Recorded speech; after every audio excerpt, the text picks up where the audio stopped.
kick off this morning, and we're going across to Kenya to be joined by Rasha Jundi, one of the organizers who were arrested. And we're talking about a public protest against Germany and at the German embassy in Nairobi. And you will recall, and in fact, we all know that Germany complicit with regards to this ongoing genocide against the people of Palestine and in Gaza in particular.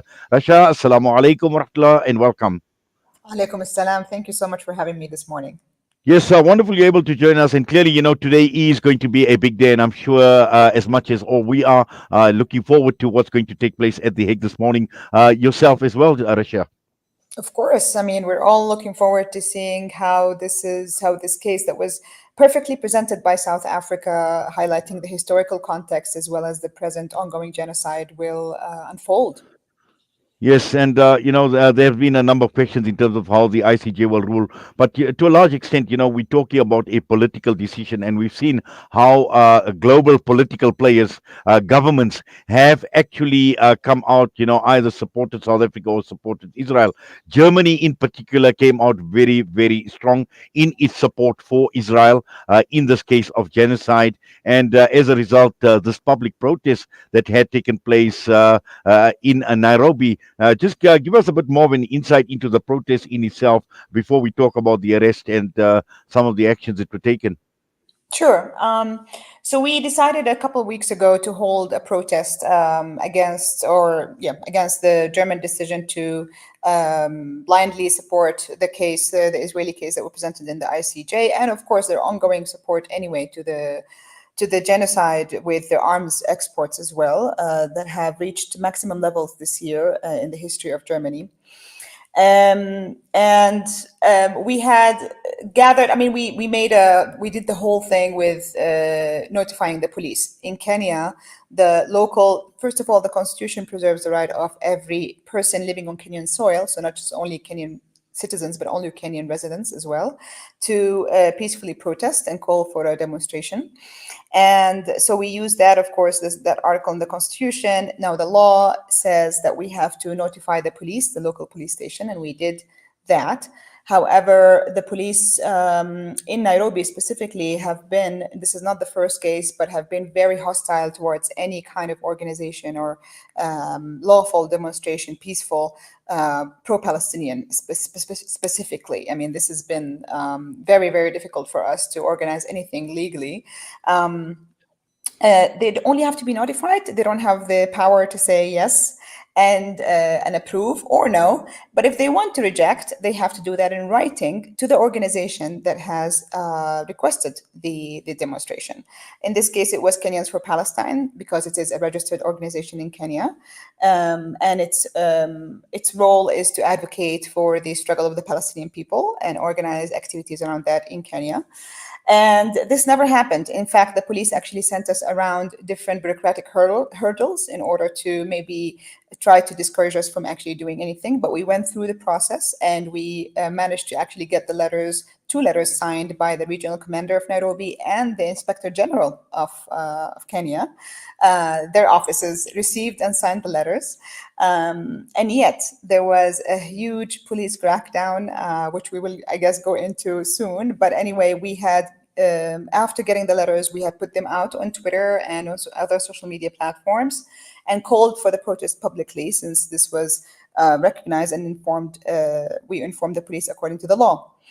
That said, we had gathered, at the time we had gathered yesterday, it was only 20 people. I mean, more people were coming, but at that point in time, it was 20 people. We were approached by the head of the local police station with a lot of aggression, with a lot of conceitedness, and with a lot of stubbornness, and he was a top-down approach, basically threatening us and telling us to disperse. But we're not even protesting. We were just assembling at a cafe in order to have a coffee and a bite to eat before protesting. This was a few meters away from the German embassy. And then we were not even able to walk 100 meters when the crackdown started. Wow. In fact, I'm actually quite surprised that on the African continent, and we know we've got such a deep-rooted history with regard to imperialism, colonialism, all of that. And when we find protest action, particularly looking at Palestine, becoming problematic in some of the countries in Africa, and Kenya is no different. But I know of certain other countries. In fact, just last week I was informed about Mozambique, where Palestinian protests are completely outlawed. Zambia outlawing completely. Now, these are countries that one would actually expect that at least allow some sort of protest. Unlike South Africa, obviously, South Africa, we're thankful that we enjoy these privileges of freedom of speech and to be able to raise our voices en masse as well. And obviously, we've got a government like we've seen with the ICJ case that has come up. Now, just looking at just trying to unpack or understand some of the reasoning behind it. Why would Kenya actually crack down on pro-Palestinian protesters? There was a lot of different analyses from different activists. I mean, I read a few pieces. I mean, it is well known that the Kenyan police is also trained not only by the US, but also by Zionist police, by so-called Israeli police. So this is a long historical partnership between the Kenyan police forces and Israel, the Zionist state of Israel. I mean, the thing is, we also all know as activists in the whole of the continent that the Zionist state or entity, I would like to call it, they are infiltrating Kenya and the African continent with two major, let's say, entry points: security. Basically, that means security forces, training, equipment, and so on, and agriculture. So the way they are actually collaborating with different governments in the continent includes these two major sectors, agriculture and security. So that's one aspect, or that's one possible reason, the dependency and the collaboration and the long historical ties of this collaboration with the Zionist entity. I think also, I mean, the police here, the Kenyan police has also a lot of other, many reports and many organizations here work on the issue of police violence that affects a lot of people, especially actually Kenyans, more than foreign residents like me. And they are actually the most vulnerable towards any police violence. So that's another reason that it's very entrenched corruption and impunity within the system, the security apparatus of the country. There's a lot of reports, I mean, anybody can Google that and find numerous, whether civil society reports or media reports about that. Affecting the local Kenyan. But in Nairobi specifically, it has been very, very difficult, as I said before, because Kenyans actually did assemble here and did have demonstrations, not only static protests. Our protest was actually supposed to be only 1 hour, maybe or so, in front of opposite the German embassy without blocking any roads, and just a static one, just standing and just expressing our rejection and objection to their stance, and then moving on. But in Mombasa and in Kisumu, two other parts of Kenya, people could actually gather, and they had actual demonstrations from A to B very peacefully. So the police there seem to have, abided by the law and not granted, but like basically received the notification letter, stamped it and signed it, and basically provided the protection, did their job in providing the protection to the demonstrators to express their rage and also practice their constitutional right. So there's all these different schools of thought of that, the fact that it's actually innately very violent structure, security apparatus of the state, but also that it has long ties with the American and the Zionist entities' security apparatus in terms of training and funding as well. So these two explanations are out there. Rasha, what level of support is there for the Palestinian cause on the ground in Kenya from ordinary Kenyans? I think there's a lot of support. And I think the ongoing genocide, I mean, there's what I've seen is very heartwarming from just the average Kenyans from different parts of. I mean, I live in Nairobi, so I would talk about Nairobi because this is where I live most of my time, or spend most of my time.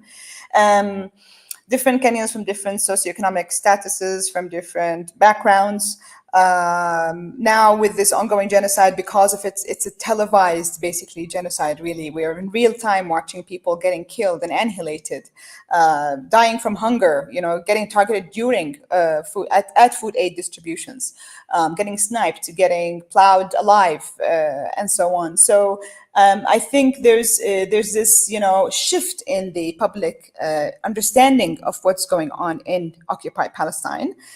Maybe some people still don't understand what is Gaza, what is Palestine. Some people think Gaza is a country because of the media narrative that it is a Hamas-Israel war, this kind of two-siding things, or a Gaza-Israel war. So some people still have that. Of course, it's confusing. I understand that. But there is definitely a shift in public opinion, pro-Palestinian, let's say, that shift. That said, of course, we still have, I think there's still also the control of the Zionist Christian narrative in Kenya. So is the case with many other African countries, which is mostly coming from the evangelical churches. I don't know about other denominations, but I know that I'm aware that the evangelical churches, which are usually also very well funded by mostly American resources, are always spreading this kind of narrative, religious-based narrative, that Israel, or the way this Zionist entity, this state of Israel today, has to exist in order for Jesus to come back for the second return. And so this is also something that affects the other side of the country, or of the public opinion, that this is good what's happening, because it means the return of Jesus, and hence the blind support for Israel. So that's another dimension. Unfortunately, for this dimension, I think arguing human rights and arguing international law doesn't work. So this is where we actually need Christian influencers, Christian leaders, to come in and play that role, because only biblical terms and biblical arguments are the ones that work with this this narrative. But on the other hand, I think really on the activist side, even on the many average Kenyans that I met here, really, I see a lot of solidarity on the streets, sometimes when wearing my kufiye or so on. Yeah. In fact, what we're going to do, Rasha, is we're going to go for a quick break. I'm just going to go for an air break quickly. We're going to put you on hold, and we come back. I'd like to actually just focus on the arrest and the protest itself, and how this has impacted on you. Sure. Thank you.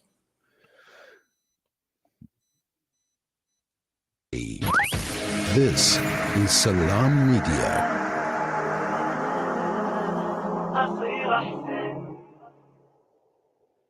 After the recent attacks on Gaza, many families have been displaced, with their homes left destroyed. Through your donations, our teams are on the ground in Gaza, providing support and delivering necessary aid to families affected. The people of Gaza need your help. Give hope. Donate today to Penny Appeal South Africa. www.pennyappeal.org.za 031 1100 573. We are here on the ground with many appeal organizations in Gaza. With so many investment options today, it's only natural that you might feel a little confused which route to take. Should I buy shares, or should I invest in gold bullion?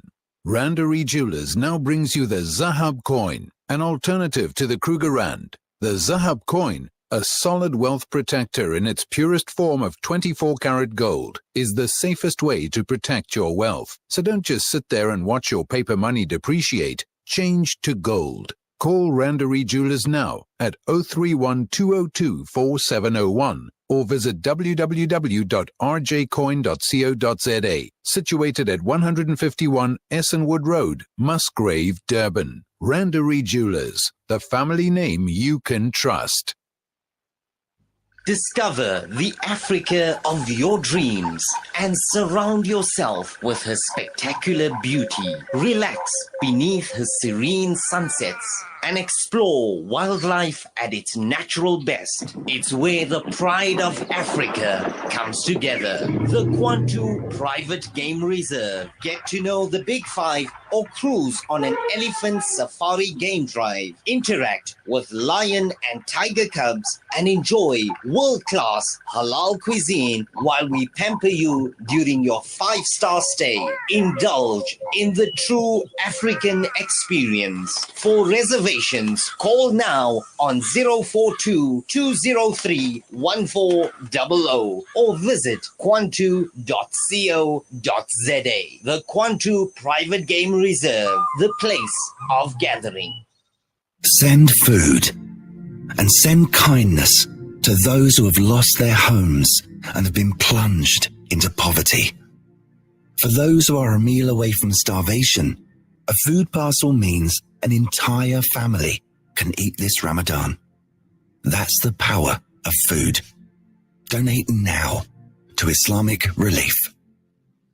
Rejuvenating media day by day. This is Salam Media.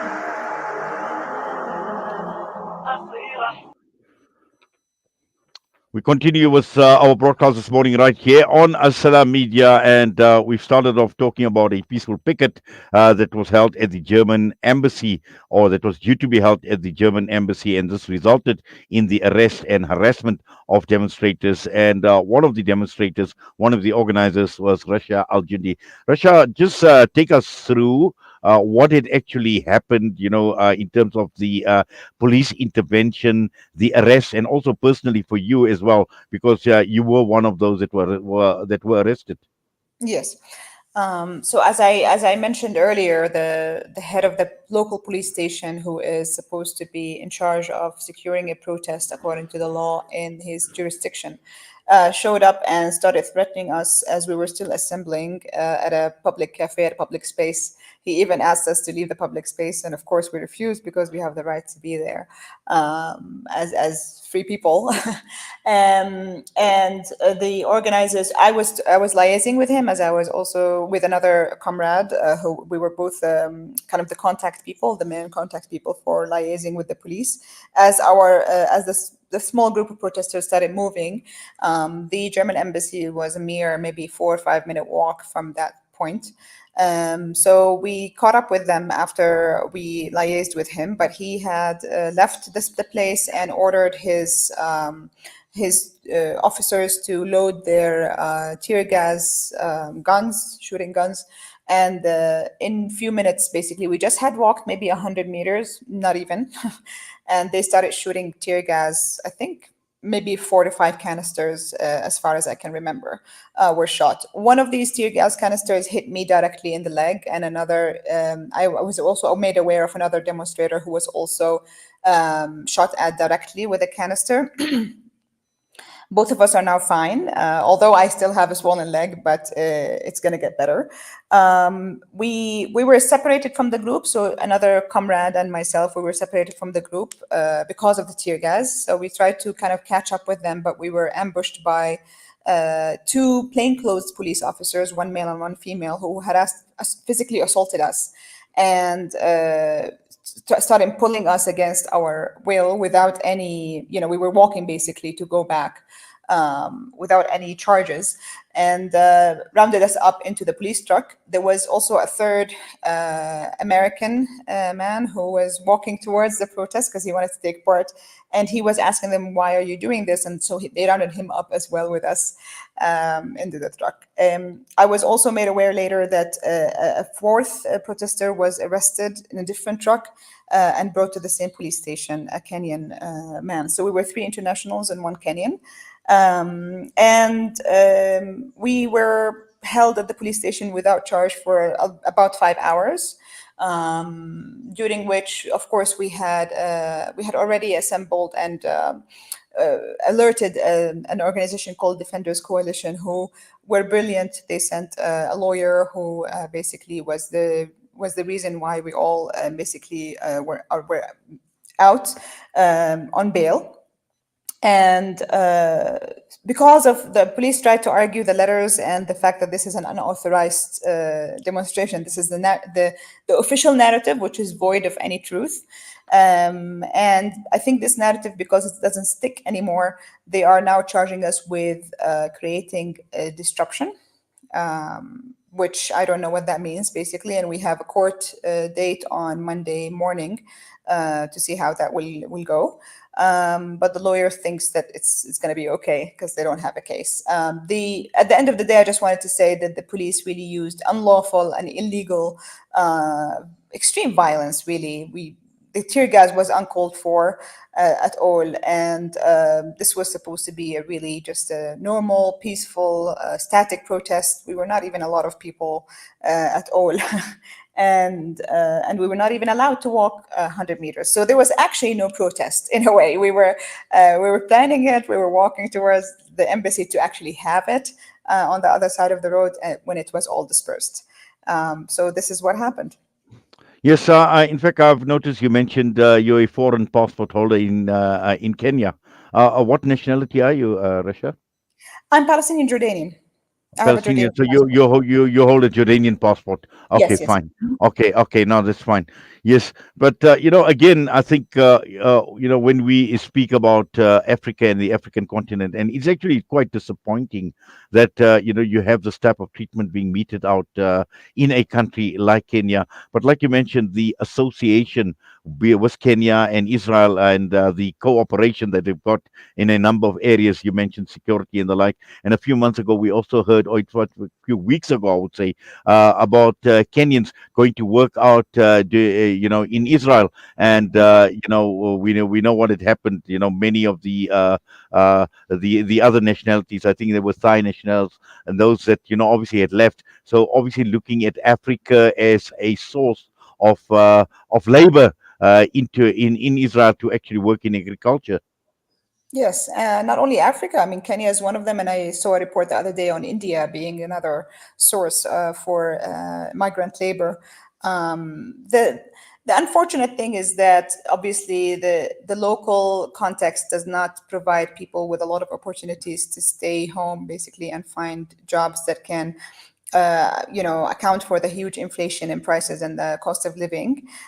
So that's obviously one driver where people are looking for any other opportunity that offers them work. The thing is, people are not aware of two things: the treatment that they will get in the Zionist entity. The cost of living as well is so high, and this is what I think is lacking from the understanding of the average worker who is just seeking something in order to be able to live and also send money back to their family. I think there's a lot of work to be done among us as civil society to bring that awareness among people. And there's a lot of exploitation of the poor conditions of living in Kenya, and I'm sure it's the same in India. I'm not going to speak for them, but I can imagine, because this was also how media reports, when they spoke to people, highlighted that they just need an opportunity, and if this is an opportunity, they're going to take it. Yes, I've seen a tweet actually come through from one of our academics here in South Africa, a Dr. Qureisha Suleiman, saying that breaking peaceful demonstrations outside the German embassy, Riverside, Nairobi, disrupted by a police, and at least three comrades arrested despite complying with all requirements, complete contravention of our constitution and HR. And I see this was again a legal supported hand. We wear this with a badge of honor. The struggle continues. These are one of our academics, Dr. Qureisha Suleiman, Rasha, whom we speak to actually on a regular basis as well. So clearly, this message has gone out far and wide in terms of what has actually happened to you, what has happened at the protest action. And yes, I'm sure internationally, in this day and age, news travels very, very fast. So I'm sure, this type of news going out into the open and to the rest of the world, I'm sure welcome as well, so that people are aware as to how pro-Palestinian protesters are being treated in Kenya. This is actually one of the objectives of our protest. We wanted to also demonstrate how the state here has been treating us. It's very I'm actually very content with the public attention and the media attention this has been receiving. Obviously, we had another good coincidence that the Minister of Foreign Affairs of Germany was visiting, had just arrived yesterday for a 4-day visit. I'm not sure if she's staying in Kenya or going somewhere else in the region, but she had just arrived yesterday in Kenya. We had organized a protest, and so this was also adding to, it's just added to the whole media storm around what happened, which is really good because we really wanted to highlight the police conduct, unlawful conduct really towards any pro-Palestinian activism, especially in Nairobi. So yes, indeed, the media storm and the fact that this has been happening. Obviously, I mean, it has been happening in Germany for the last 2 years, and just also really was ramped up since October 7th to levels that I think Germany has never seen in its recent history. Crackdowns and complete cancellations and unlawful arrests as well, unconstitutional claims by politicians mostly that are actually supported by the police apparatus. So it is actually mirrored in both contexts between Kenya and Germany, in fact. Well, Rasha, what we're going to do is we will obviously follow the story with interest, and your court appearance on Monday. Obviously, we'd like to see what actually happens and what transpires in the outcome as well. So I'm sure we will stay in touch. But for now, we thank you. We appreciate you taking time out this morning with us right here on Salam Media. Thank you so much for having me, and Jawad Mubarak.